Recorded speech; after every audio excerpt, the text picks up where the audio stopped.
Hi everyone, I'm Alex and you're watching Beam Development Update for August 5th, 2020.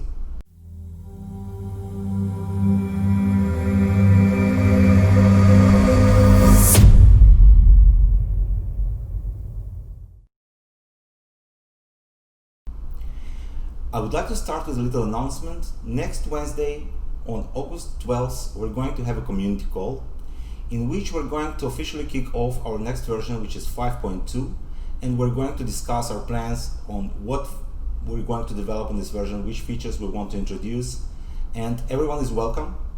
We will announce all the details in the next few days, where exactly this meeting will take place, and you are very welcome to join, and you will be able to, first of all, provide your opinion on what will be developed in the next version and influence that. And also we're going to discuss our plans for the confidential DeFi infrastructure that we're currently developing and possible applications.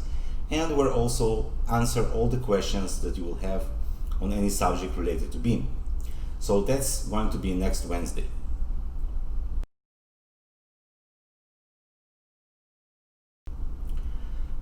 Next thing I would like to discuss is the feedback that we have received from our community following the video that we released last week, in which we have discussed all the features that are going to be in the 5.1, which is the version we're currently working on, especially in the desktop wallet, all the UI improvements and changes due to additional functionality. And specifically, I'm talking about the concept of transaction tokens. So our idea was to introduce these transaction tokens to hide all the parameters that are currently being sent in addition to our old SBBS address. So since we have new types of transactions, we now need more data to change hands when we create a transaction between the wallets. However, the feedback we received was that calling it transaction token is not such a good idea, because for many people, the concept of a token is synonymous with a coin, and in this case, saying something like permanent token or one-time token will be confusing, which is why we have decided to go back and remain with our address nomenclature. Basically, the address now will include both the old SBBS address and also additional parameters, which doesn't really matter for a user, because like someone said in the comments to the previous video, it's an address, you can send funds to it, so it's going to be okay. Now, next thing I would like to talk about is Web Wallet, which is currently being released to testnet, and the announcement will actually be sent out today.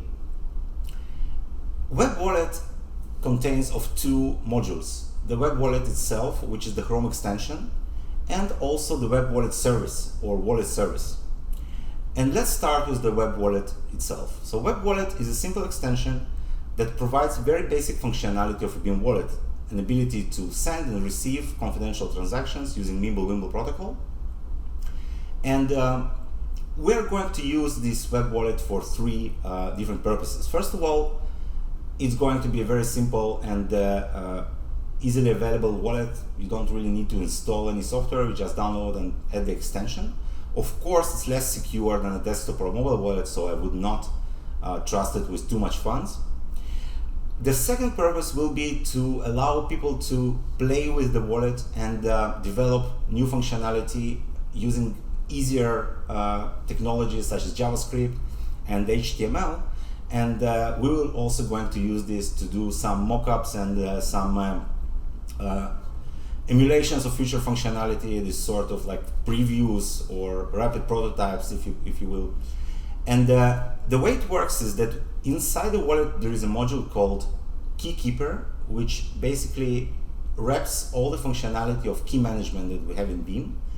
And it is wrapped in WebAssembly, so you can easily integrate it in any JavaScript code or any extension that you're writing.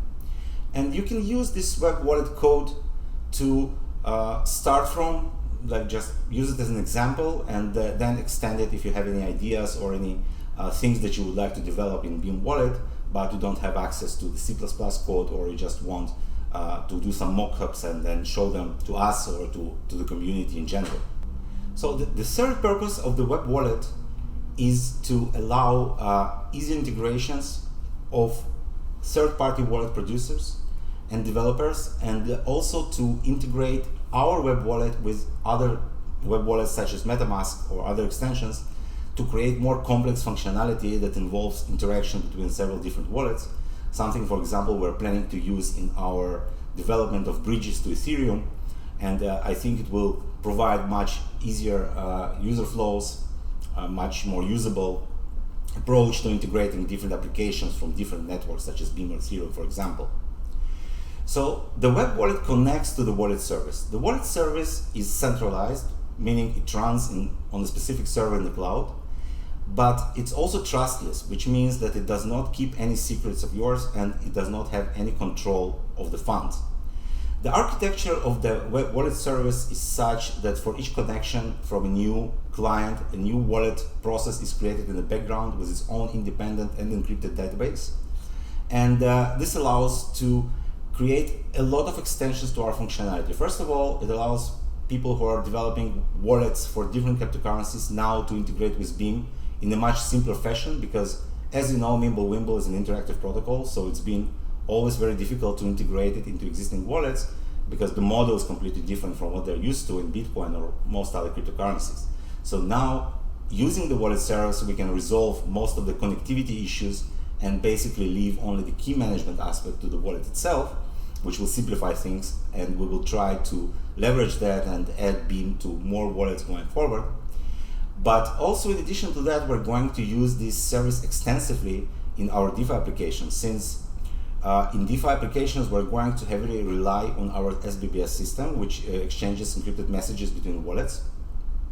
And so we will use wallet service and extend it in different ways so that it serves as kind of smart SBBS relay. Maybe we'll add additional functionality to it. And also, of course, in the nearest future, I hope to provide synchronization capabilities between different wallets, which is something that we wanted to develop for a long while. Basically, today it's a little bit difficult to synchronize if you have several devices using the same seed. It's always been a problem, and we always advise people not to use this configuration because different transactions might arrive to different devices, and then you will have this kind of weird mismatch, and you will have to resync the entire blockchain. So using this wallet service, we will be able to resolve this problem and provide more seamless synchronization between the Beam wallets on different devices. The last topic I would like to discuss today is something that was discussed in our community probably a week or so ago, maybe a little more, and it's the topic of transparency of Beam processes and Beam development in particular. So since Beam does not have these like open developer meetings in which developers discuss their plans or what they're currently working on, it seems sometimes maybe that Beam development is like more opaque, or it's more difficult to understand what's actually going on. So today what I would like to do is to show you exactly how you can learn almost everything that's going on currently in Beam in a very, very simple way. And we will start with our news channel on Telegram and also our newsletter, which you can subscribe to on our website. And these will provide you with weekly updates on everything that's been going on, not only in development, but also in other parts of Beam, whether we participate in some AMAs or there are some other events involving Beam or news. So any update related to Beam, and of course our development updates as well, will be sent to you weekly if you are subscribed to this newsletter, or they're also posted in most Telegram channels that we have, including of course the news channel and also the community channels. But if you want to dive deeper and understand what's going on a low level, like of really what currently developers are doing, what you should do is go to our GitHub, and we will provide all the links in the description to this video below. And we will start from the main page, which lists all the projects that Beam is currently working on. And basically, a Beam team is simultaneously working on several projects at the same time. So you will see the list in the description. And then you can click on each project and go to the Projects tab. And there you will see the project for the current version, which states all the issues that are currently open or in progress or being tested right now, so you can clearly see the picture of what is going on. And you can also search by specific developers if you know what they're doing and see which tasks they're currently working on. You can do this for any project that we're developing. Everything is completely open like that. If there are some projects which are in like very preliminary research stages like GhostDAG, maybe the information will not be available yet, but as soon as there are practical tasks being open and code being written and committed and the branches appear, so of course we manage it using these projects. It's the same projects that are used by developers, of course, so everything is updated in real time, and you can always find out where each specific version stands. And also, as I mentioned, from now on, the planning of next versions will be done together with community using in the community calls like the one that we're announcing next Wednesday.